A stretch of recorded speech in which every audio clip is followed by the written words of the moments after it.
Hello again and welcome back once more to Talking Toilets, episode 3, School Toilets. It's a great episode this week. Will and I again just wanted to point out how grateful, how amazed, how stunned we are by all our wonderful social activity and the wonderful ratings and reviews we've had on iTunes. Those mean so much to us. We're just starting out, so it's really great to see that sort of feedback, not just here but around the world, which is insane. Just brilliant. Quick parish notice before this week's episode. You may hear a slight difference in quality from the first 20 minutes onwards. That can be very quickly explained. I pressed record and wiped 20 minutes from my recording, which was great fun to edit. But I hope you really enjoy this episode. And once again, if you've got any feedback, any suggestions, please do not be afraid to get in contact with us. We're at Talking Toilets _ on Instagram and Twitter. We're at Talking Tea Podcast on Facebook. And if you use email still for fun things, we're at talkingtoiletspodcast@gmail.com. Enjoy episode 3, Talking Toilets, Lockdown Specials, School Toilets. Keep flushing.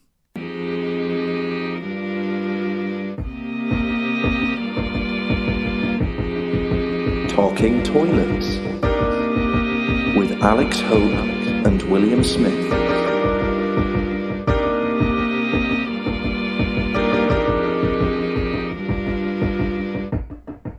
Hello, welcome to Talking Toilets. Goes into lockdown for week 3. My name is... And it's the third take of this intro. Way! Exactly, yes, finally. We are Alex Hope in East Finchley, and across from me... I'm William Smith, not Alex Hope, and I'm in Tufnell Park. And we are going to be discussing all things toilets. First off, we're going to talk about what's happened this week. Then in the middle, we'll do some toilet news. And right at the end, we'll talk about our topic toilets, which this week is school toilets. So we're going to be thinking back.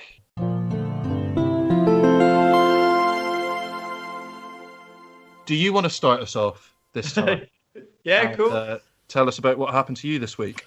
Well, this week, my toilet experience, I mean, at the moment, because obviously I'm in isolation, everything was in lockdown, there are very limited toilets that I'm allowed to use, and yet I still managed to kind of fuck up the only toilet which I am allowed to use, which is my own toilet. It is hygienic, it's a nice toilet, but the only issue with it, and I'd say it's the only issue with the whole flat, is that the inside the toilet... It takes forever for it to fill up. That's the bowl, the coming up from the U-bend. You can hear it kind of trickling out like an old man trying to pee. Like it's like not a nice experience. It's the kind of thing where it's like if you're on the toilet, you've run a bath and you're on the toilet and you've had a poo and you've just flushed the toilet and then you get into the bath and try and relax and listen to Desert Island Disc. Because of how slow the bowl is to fill up, by the time your bath is finished, it's kind of, you spent the whole time with this kind of trickling noise, and it doesn't add to the therapeutic experience of wanting Desert Island Discs. Apart from the ambient sound of water lapping against ceramic. I think Desert Island Disc is absolutely therapeutic. It's one of my favourite things to do is to lie in the bath and watch and listen to Desert Island Disc. Say that was a perfect accompaniment. The sound of your cistern emptying. And exactly. So anyway, I looked up online how to fix the problem yourself, which is always a good start. And you think, how easy could it be? So I took the lid off. I'm glad you're starting from that area, not how hard can it be. Yeah. So I took the lid off, took it apart, being very careful to know where I was putting things together, because there's like this, I suppose you would call it like a weight thing, which kind of pushes back, which directs how much flow of water's coming through. And I just needed to adjust it slightly. So by adjusting it slightly, I completely snapped the entire thing off. Of course, which then meant that when I thought I'd fixed it, because then I was like, oh, that's cool. So I'd kind of, fiddled a bit, snapped off, but I didn't think it was important. Put it all back together and then attached it back on. The flow of water was excellent. It was kind of like next level, exactly what I wanted. Put the bowl back on. Kind of went into the lounge very, smug and gloated to Shannon, my girlfriend, about what a spectacular job I'd done. To then, maybe about 15 minutes later, hearing the sound of trickling water, kind of getting louder and louder from the toilet. Okay. Opened the door in the toilet, and basically the thing that I'd snapped off was the thing that stopped, which indicated to the flow of water to stop when it was full, which meant that there was no reason for the water to stop. But there is a pipe at the back where the excess water gets taken away, which is which is good. But because that had probably hasn't been used for years because the flow of water was so small, don't know why this had happened, but the weight of the water going down had snapped that pipe, which meant that the pipe going back, which led down to, filter off excess water. What on earth was it made of? No, it was more like, it looked as if the bit that was attaching the pipe to the back of the toilet was connected with somebody's chewing gum. That's exactly what it looked like, but toilet gum from years ago that had solidified and then crumbled at the weight of the water. But anyway, so I then obviously had to turn the water off at the... I was quite, quick. This was the only positive Was thing. it beginning to flood?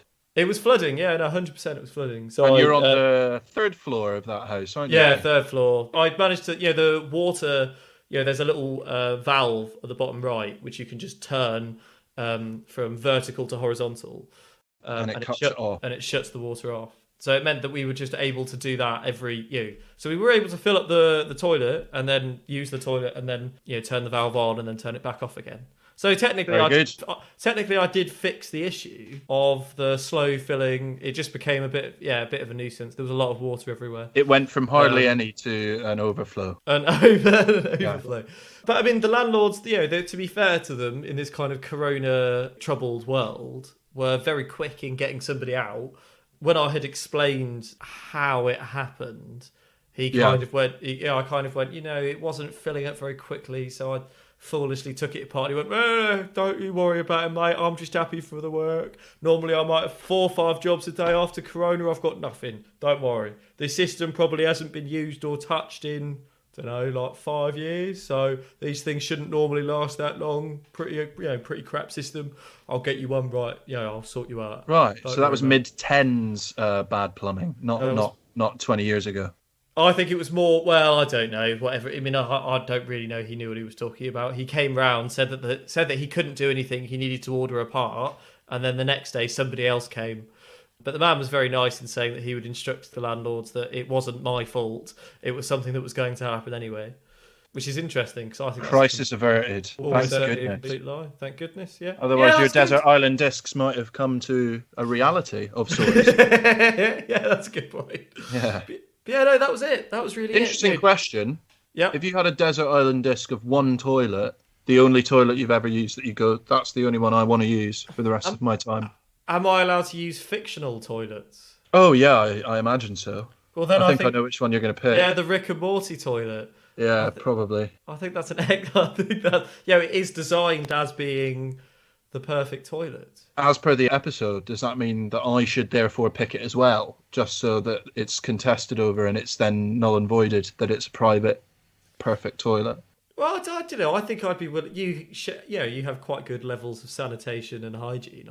I would say the utmost. Thank you. The utmost. I wouldn't mind sharing a toilet with you. I don't see any wet wipes in your house. Your concept. We do have wet wipes, but they're hidden. Because I don't like the idea of having like another surface, like a malleable surface that somebody else could use, spread their germs with. So we do actually have wet wipes.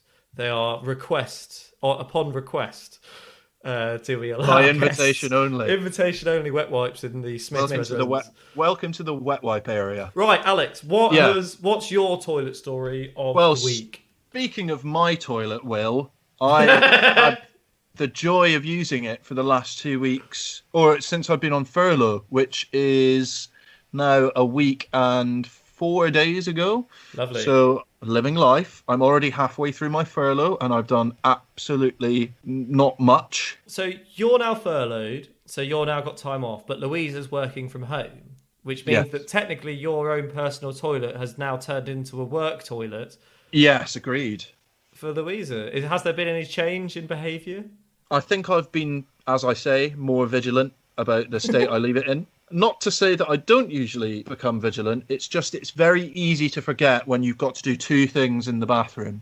Say, go to the toilet, and then have a shower, you very quickly leave that scenario behind you to then wash.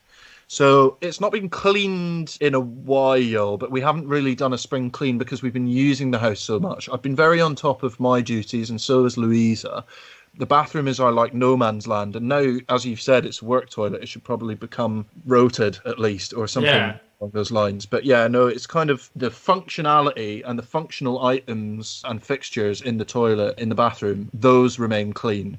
For me, what categorises a work toilet is a toilet which is completely fine, absolutely, is equipped for use, and then for some reason, at one point in the day, a tornado hits it, and it doesn't recover until the next day. That's about 3 p.m, isn't it? Time when everyone feels a bit sleepy. Someone goes in there and just does something atrocious. It infects every area of the toilet with it. Yeah. And their general kind of lackluster. When's the average firing time of an employee? Probably around 3 o'clock. Yeah, maybe. Well, it's definitely when the silliness kicks in, sort of school getting out time. It's like that's why kids are let go at 3-4 p.m. because they will be a flipping nightmare for the next 3 hours. Did I just censor myself? They'd be a fucking nightmare. The word flipping because you were talking about kids, I think. So anything interesting happened with your toilet, or is it just? So I was going to say the other night, because it was kind of the first weekend where we didn't really have to do much extracurricular work or life admin or whatnot, we decided to get a little bit pissed, and instead of having like a sort of midnight snack, Louisa thought it would be a good idea to cook an entire vat of pasta. Which she cooks al dente, which I love. I'm a chewer, not a slippy swallower. Does that make sense? No. Yeah, I think that's the technical term. Yeah. Yeah. So basically, I chewed my way through a couple of bowls of that, and mad ting. They were great, really, really lovely. Just pasta. She just made al dente pasta. No, it wasn't a bianco, and that's the name for just pasta. Obviously, you have to have some ingredients with pasta. Bianco's white sauce, isn't it? I thought bianco was just no tomato. Pasta bianco is garlic with butter, and then just put that on the pasta. Very simple, very tasty. It's one for the garlic and butter fans. Fine, so she didn't make a garlic and butter bianco. No. She made just al dente pasta. We had a veg box sent earlier this week, so we have kind of utilised everything out of that we can. Yeah, so it was a kind of an arrabbiata, this pasta. Onions, tomatoes, garlic, chilli, a little bit of spice, and I wolfed down 2 bowls. Now, this was like midnight, and I had drunk quite a lot before then, so I think I'd slowed down my metabolism a bit too much. And if I can harken back to last week's mention of the Bristol stool chart, we had a bit of a Bristol Temple Meads traffic jam with the railway, so basically everything was held up, and that kept me awake for several hours. But when I did actually find the time to go, dispel this sort of awful sort of midnight snack regret, it was around 4 a.m. And I haven't done a number 2 at 4 a.m. for several years, I don't think. I don't think I've had to do a midnight solid for a long time. Potentially like a few years. So that is kind of I did it in the dark. I didn't switch the light on in the toilet, which I'm quite proud about. So I did it sort of... So you tried to maintain your sleepiness by leaving the light on. I tried to maintain sleepiness. And then had a disgusting poo. Well, it wasn't. This is the thing. It was like 2 corks. You know when it kind of feels like you just need to let some pressure out? Yeah. That's what came out. The pasta wasn't digested by this point. It was digested, but it was... You know how long your intestinal tract is, don't you, Will? Yeah, I do. But for a second, I thought you were suggesting undigested pasta came out of your arse. Yeah, no, that didn't happen. So the opposite of that. I think what happened was the undigested pasta was kind of screaming through my guts, and it was screaming, "Let the pressure out! Let the pressure out!" the front of the train. It's like just sort of like it was a bit like. Have you seen the film? I haven't seen this all the way through, so I don't know why I'm saying this. But Snowpiercer, you know that like there's several crises happening on this train at any one given time. Sort of at the front, Tilda Swinton's having a mare, and then you've got Chris Evans, just being all handsome and whatever the fuck. But basically, I was sort of somewhere in the middle, having a sort of aneurysm. And also an epileptic fit at the same time. And and that's what I had to I had to tell Tilda to slam on the brakes. Good. Yeah. Well, thank you for sharing that disgusting story of you at 4 o'clock in the morning. No problem. That's the most vivid retelling I could possibly give you. Now, some listeners might be a bit aware that I've mentioned that I turned the lights off. Don't worry, because I have quite good night vision and I could see the eventuality of what needs to happen. I think you kind of explaining the concept that you have good visual, especially in the dark, I think is just complete bullshit, to be perfectly honest. You'd just woken up having drunken shitloads, therefore you would have been hungover with barely any attention. I think you had a pooey bum back to bed, I think is what's happened.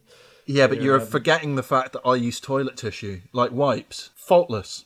And the way they suggest you use it, the order they suggest you use it in, is you wipe with toilet paper first, and then you refresh yourself with a wipe. Now, our discussion about bidets last week, which we'll continue discussing to the very end of time until I've convinced you it's a good idea, but you seem to think that just washing your bum with a bidet and then going out to dry it of natural, methods, including sunlight and, just general ventilation. This is the thing, is that if you do the toilet paper and toilet tissue in that order, you will remain damp. So I think... I'm not going to allow you to do this. I'm not going to allow you to suddenly bring the topic of bidets back here when we're questioning your hygiene and sanitation at 4 o'clock in the morning, having drunk shitloads, ate loads of pasta, and then gone to the toilet with the light off and now trying to justify that you were completely fine doing that. Objection, Your Honour. This is not relevant to the matter I don't at think hand. you can object an objection. Legal precedent. So, it's got to happen sometime. Right, well, I think we should swiftly go off this topic and move on to toilet news. What do you think? What a shame. Yeah, what a shame. But yeah, let's do it.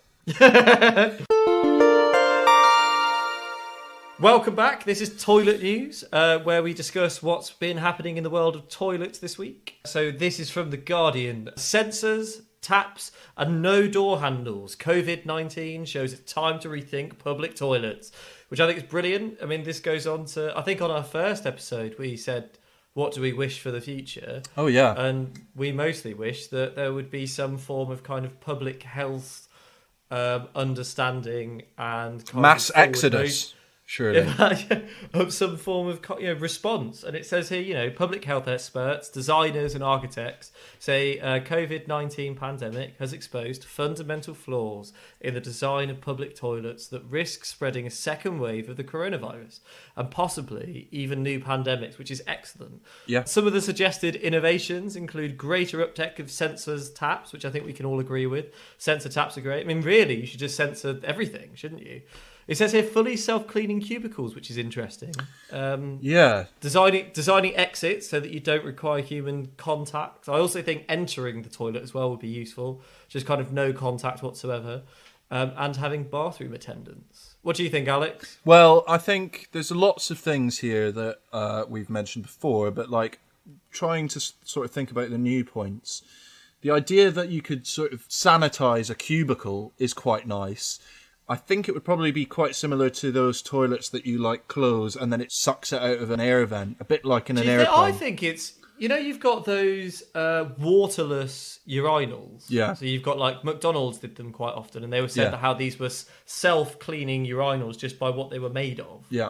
So I wonder whether or not they mean that. I mean, what the new things basically the things I like about this is that significant people in the kind of the medical official world, the chief medical officers, are all coming out recognizing that there is need for improvement. You've got the Brendan Murphy, the Australian chief medical officer, says that the public is going to be washing our hands in a new way for the rest of our lives and beyond this virus, which is excellent. Yeah. This is the main fear here, where it says normally you can't put a cost on safety, but now after the economic hit of the coronavirus, we probably can, because if you don't have good hygiene in public bathrooms and minimise the spread of disease, you get a pandemic. Yeah. Which is kind of something that itself is an excellent quote, because it means that it's very like the Tory government to say, oh, we're not going to be able to spend, because of the coronavirus, we don't have the money to put into the public to try to make the public toilets what they need to be. Whereas actually the real response is, the correct response to that is saying that if you don't invest in your public toilets, then in the long term it's going to be costing you a lot of money. It's a priority. It's good priority because even just not having a hygienic toilet will put strain on your health service, which as a result will drain you financially. Absolutely. The very suggestion that it can at least have some impact on it, I think everyone's very aware of that at the current time. If anything has any effect on your safety or the safety of others around you, it would be remiss of you to not do it, because what's the point of risking yourself that much further or protecting yourself incrementally that little bit more? It's just the way that you need to work, the way that life needs to work. And the reason that I've sort of started eating differently is because of that very sort of argument, that even as one person having one change in their life has a chain effect on the lives of obviously animals in this case, but in the one that we're reading here, on the lives of other humans. You just change the way that people use facilities, then as it says here, you're likely to be safer. We mentioned before that maybe sinks being in the same room as a toilet, the thing about flushing a toilet and fecal matter spreading all over the room unless you have the lid down. That for me, ever since hearing that, is like, why would you have the place that you become clean 2 meters distance to the place that you do the most dirty I suppose thing that you do? argument though, I get that, but I mean the water coming out of the tap is still clean, isn't it? It's more, why would we? I think the only way you would solve that problem would be to find a way of flushing the toilet from distance. Yeah. Why don't we put the flushing of the flusher of the toilet, make it an electronic thing, and put it by the tap? So you shit in the toilet, move over to your specific tap, press a button which flushes the toilet 2 meters behind you. Yeah. And then you wash your hands immediately with a sensor. Yeah, for sure. I mean, the sensor could flush it for you if it knows you're out the toilet. Yeah, this is it. This is exactly the thought processes that I imagine the WHO are going through, which basically means that we are valid to send in our job applications. I think we'd be very good. Or at least an invoice. Moving on to the next article, perhaps. Yeah, cool. What have you brought to the table this week? So this is another one from one of my favourite papers, one of the most trusted news outlets in the world, if not the universe. It's the Metro. Oh, good old toilet paper Metro. I've just seen their tagline, news but not as you know it. Presumably that's all news, isn't it? But also like news is news is not as you know it. It's kind of anything that's not as you know it is something that you shouldn't be purchasing anyway, should it? Well, if you're going by Nietzsche's theory of eternal recurrence, everything that's ever happened will happen continuously and is happening right now. So effectively, news is olds and nows. We already know it. Yeah. Anyway, this article is by Sean Elvin. Its title is Sewer Blockages Increase as People Use Toilet Paper Alternatives. Now, the picture, which I'm sure our listeners will be dying to see, is of a fatberg somewhere in the southwest of England. It looks very fluffy from where I'm looking at, but it's probably the opposite texture of that. A water company has warned against flushing non-degradable material down the toilet after an increase in blockages during the coronavirus lockdown. Thames Water said it had seen an almost 20% increase in blockages as people use alternatives to toilet paper when they can't get it in the supermarkets. I want to know what kind of things. So we've got kitchen roll, we've got the wipes, even the ones that I use. Well, maybe what we were talking about last week when you had reusable toilet paper, maybe somebody had started accidentally flushing that down, because then that's just... You'd need to be pretty rich, wouldn't you, if you buy reusable and then destroy it immediately. But that reminds me of the people that used to buy a new pair of pants each time they wore pants. Have you ever seen one of those people? I have never seen one of those people, but I am aware of what's his name, Prince Charles. So he obviously has his own type of underwear, which has don't know whether it has PC or something. Prince Charles embroidered into his underwear. But he, as a good gesture of will, used to send his used toilet paper, used pants to prisons, okay, and give them to people who needed it. And then it suddenly became known that if you had pants with his engraving in it, then you'd know it would come from him. So you're wearing royal pants. Well, people started setting them on fire and then like shitting on them and throwing them from cell to cell or throwing them at the guards and things like that. Yeah. So then they had to so then they started investing. They basically got somebody to unstitch his initials out of his pants before he gave them. But surely you think, this is a man who is worth, the amount of money the royal family has. Can they not just buy them some brand new pants? Why is it a goodwill gesture to give your second-hand pants? I mean, probably worse if it was Andrew. Just for the press of it, I think it would be worse. Yeah. But by the way, we're not insinuating anything about Prince Andrew's pants and the behaviours of said royal in those pants. Absolutely not. No accusations about anything. I think we're absolutely allowed to, though. He was a nasty, nasty man, wasn't he? He still is, apparently. And it's interesting how you can just, say that you're renouncing yourself from public life, and then everything goes away. Do you have anything to say about Prince Andrew? Yes, I do have one further thing to say about Prince Andrew, which is that he doesn't sweat. So they wouldn't be full of sweat. Oh, yes! But they would be full of something else. Correct, yes. And it'd be very easy to identify what it is, because there is no sweat.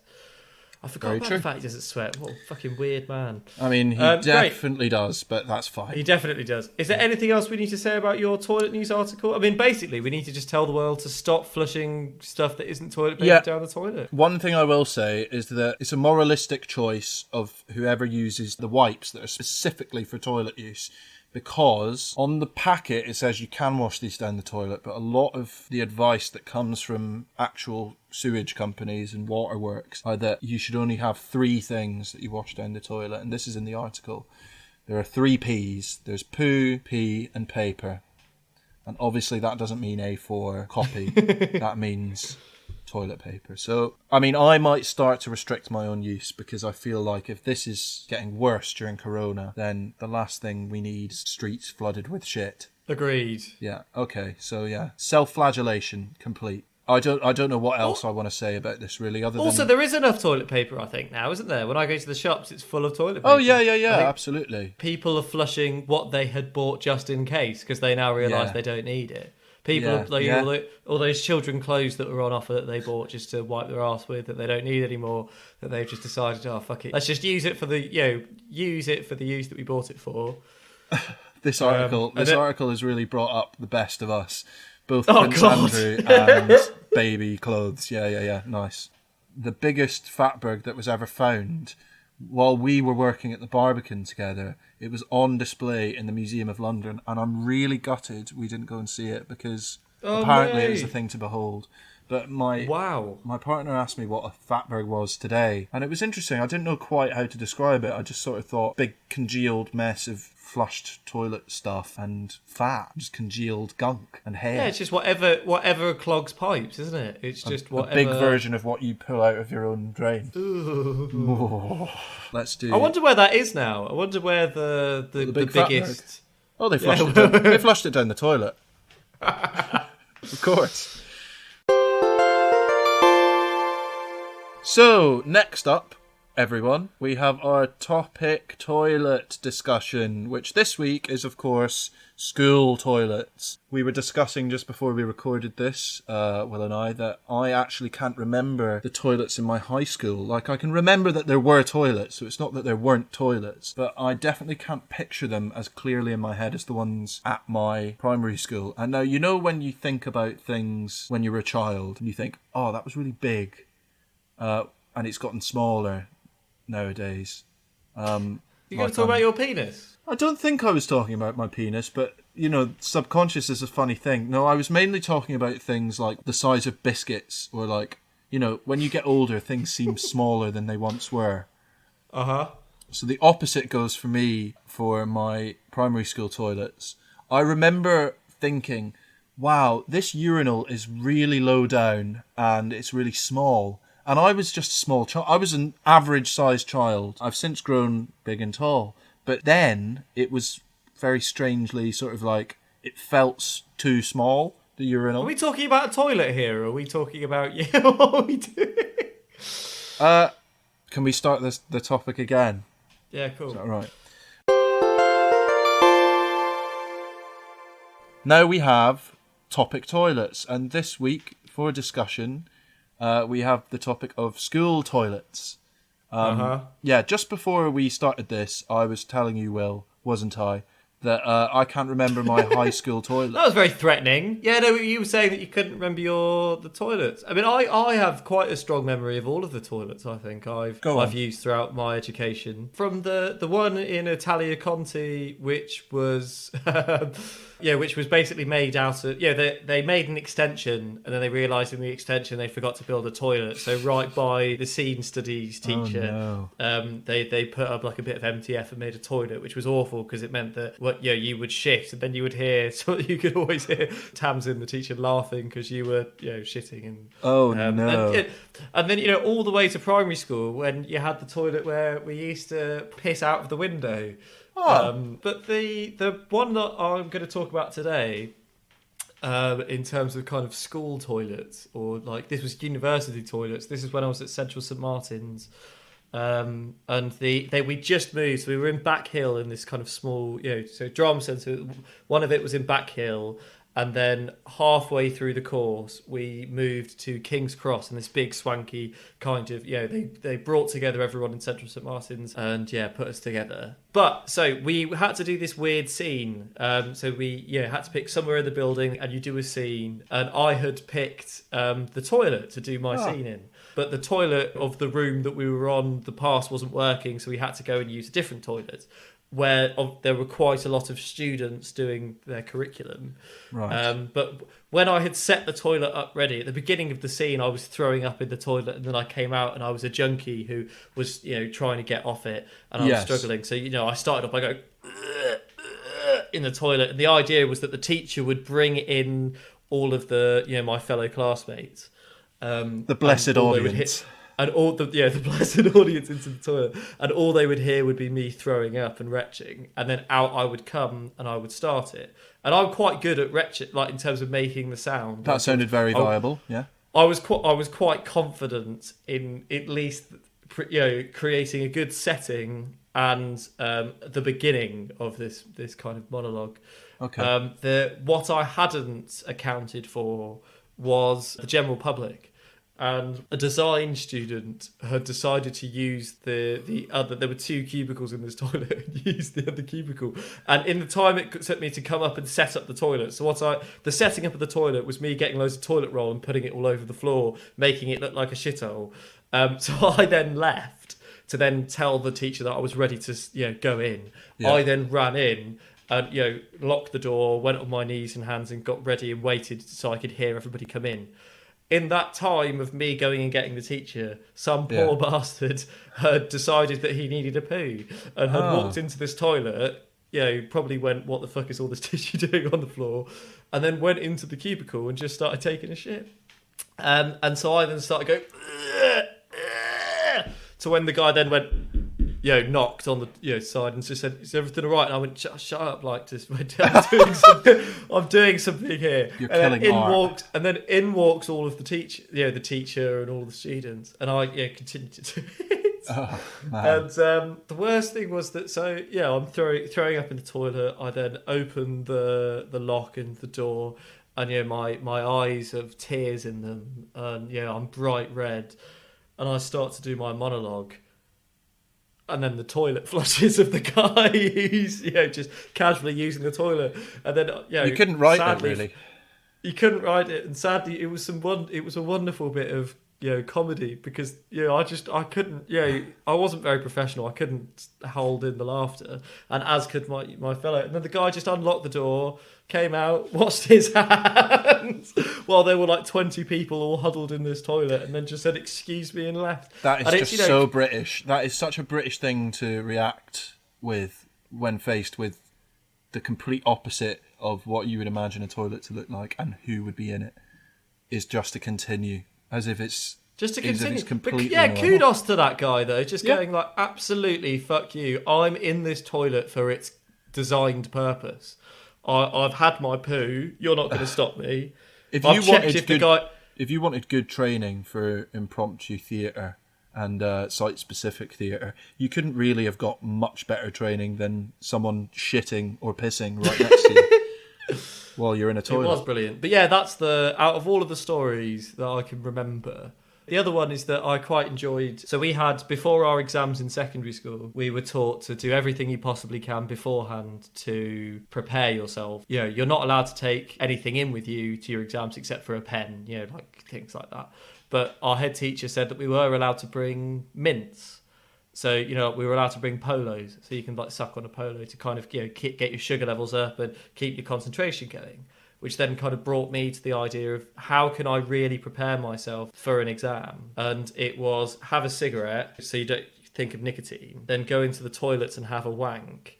So you're not tempted, you're not distracted by sexual, you know. Okay, sticking point there, but yeah, keep going. Then have another cigarette before, and then have a polo. Right, and okay. then have have a polo. Fresh and then breath. You're ready for your exam. Yeah, fresh breath is the lasting impression you want out of that. But I thought fully exploring that side of my relationship with school toilets was probably you almost dealt with that situation as if you were on death row. The only thing you're missing is like your favourite food and drink before the chop or the chair. Man, what about I applaud you. Let's move on to you. What was your school toilet memory, or you know? So I'm going to try and get this out clearly because I had a go at explaining it earlier and it didn't work very well. And I just have to be clear about what I'm describing in terms of size, just so we can be absolutely clear on that as well. We're not talking about Alex's penis when he's talking about size. I just want to say that so that I will clear that up. I feel safe in this conversation. Good. Yeah, my toilet experience in school. As previously mentioned, I can't remember my high school toilets. My primary school toilets, on the other hand, they've got a weird place in my memory. So when I was at primary school in Scotland, I would have been around 5 years old when I started and around 12 years old when I finished. Now, in P7, which is the oldest you can be in primary school in Scotland, you are 11 or 12 years old. Now, I remember going into those toilets as a 12-year-old and the sort of area of the school which was like preschool, like the earlier primaries. You would go to the toilet, the urinal, as a boy, and it would be very low down and very small. Now, as you grow older, you would have toilets that were more well-shapen for your own body, so like a 12-year-old. But I remember using those toilets again and being like, my God, these are low to the ground. Like really, really low to the ground and really small urinals. And we're talking about one of those trough metal urinals again. The reason I'm not really being clear on a specific incidence of using these toilets is that I'm more thinking about what it'd be like to use them now and like what the equivalent feeling would be as a 6'3" man now not able to sort of even get my stream into that toilet without Have you creating not used a huge one? mess. Have you not used a kiddie's urinal since being an adult? See, this is the thing, is that I think I'm missing out. And I think being the height I am and being the distance I am away from the urinal when I pee, or the toilet You think you'll get some power from that? I think it'll feel like I might even be able to shoot straight down the urinal hole. Do you know what I mean? Like the plug. Yeah. The last time I had an experience just like this was at the Roundhouse in Chalk Farm, Camden, because they've got. I didn't realise. I think I had a few to drink, and I went into the toilet and I went to the urinal and I, start peeing. And I suddenly realised how low down the urinal is. And it's full of people. I've queued quite a while to get in here. So I kind of bend my knees to kind of make sure I'm quite... And I looked to my left to make sure that I'm not... I can see this guy to the right looking at me. I looked to my left to make sure that I'm not... are we all having to do this? Am I just... And I realise I'm at the one kiddie one next to all of the adult ones. So I then kind of stand up and righteously continue pissing in this kid's urinal. Yeah, because you would, wouldn't wet you? your lower trousers, presumably. Well, this is the thing. I remember the sensation of it, yeah. If it was a trough urinal, you would have been all right because it's got that little sort of splashback guard. But if it was one of those ceramic ones, because of the way it's curved, it's just like it's inviting splashback to a ridiculous degree. But I think when it comes to like remembering things, I always put myself as I currently am in that situation again. That's kind of the best way I have of remembering things. They always say that you never remember things as they were, you remember your last memory of them. So I try to create a completely new scenario and put myself in what I remember to see how it would feel. And just being in that scenario I didn't think that a whole toilet had been designed just for that use. I think it's quite clever. I think it's a good idea. Clever. But the only place that it would be viable, because you wouldn't have a separate toilet for kids in a venue like the Roundhouse, would you? But there is. Yeah, fair enough. No.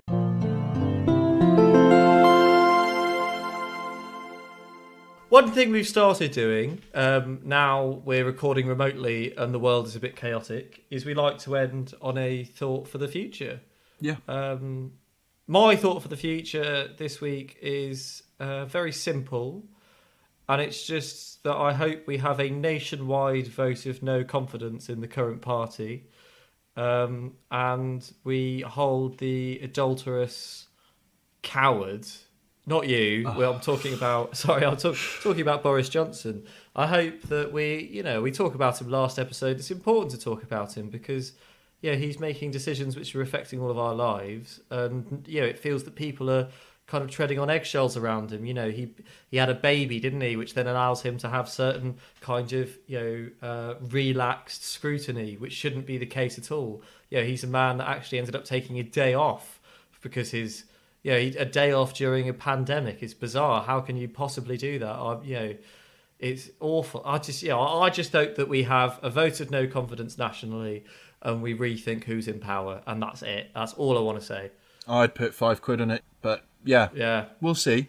Yeah, I think my thought for the future is definitely reconsider when to hug someone, when to handshake them, and when to high five them.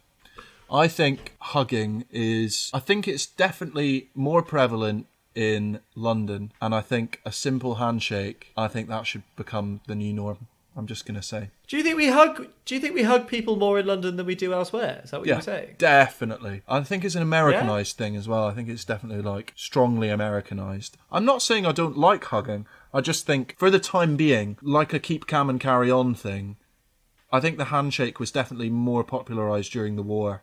Because, before the Great Depression in the Art Deco times, everyone was free and loose. And then we have the 60s, so hugs came back in. Do you know what I mean? Yeah. I think handshakes, stern and fair way of greeting people, and safe. See, it's weird. I find handshakes more intimate than a hug, actually. Because when I your hand is what's been touching everything, and you're more likely to pass something on to me. Yeah. Than if I hug someone, it's more of a less of an embrace. I don't know. I find something really creepy. It's probably from when I've had managers who've shaken my hands in very strange ways. So I think because it sounds stupid for somebody to say that they feel that a handshake is more intimate than a hug. But it's kind of that weird, complete. If you hug both of your hands, it's together, also skin on skin predominantly. There's complete skin on skin, and they're absolutely touching. It is, you do feel warm. Yeah. Whereas with a hug, you can have a very quick hug. You're mostly touching clothes. What's more unsettling, an overly warm, sweaty hand, or a really cold hand? Well, I'm a hug person, but to answer your question, I have incredibly dry hands. So yeah. And anybody, if I touch somebody's hand and it's kind of warm and sweaty, for some reason I just immediately think they've got a thyroid problem. That's just the first thing I go to. Pleased to meet you. I'm enjoying this. I'm really enjoying the elbows. Yeah. I quite enjoy that. Yeah. Well, maybe we bring maybe try to keep the elbows going post-corona. I would say so. That's my new renewed thought for the day from you for the future. Yeah, great. Yeah. Love it. Right, well, thank you very much for listening. We are on Instagram and Twitter. We're Talking Toilets _, and on Facebook we're Talking Tea Podcast. Just to reiterate that Facebook thinks toilet is a derogatory word, so we can't have it for some bizarre unknown reason, even though it's something that is a necessity in all of our lives.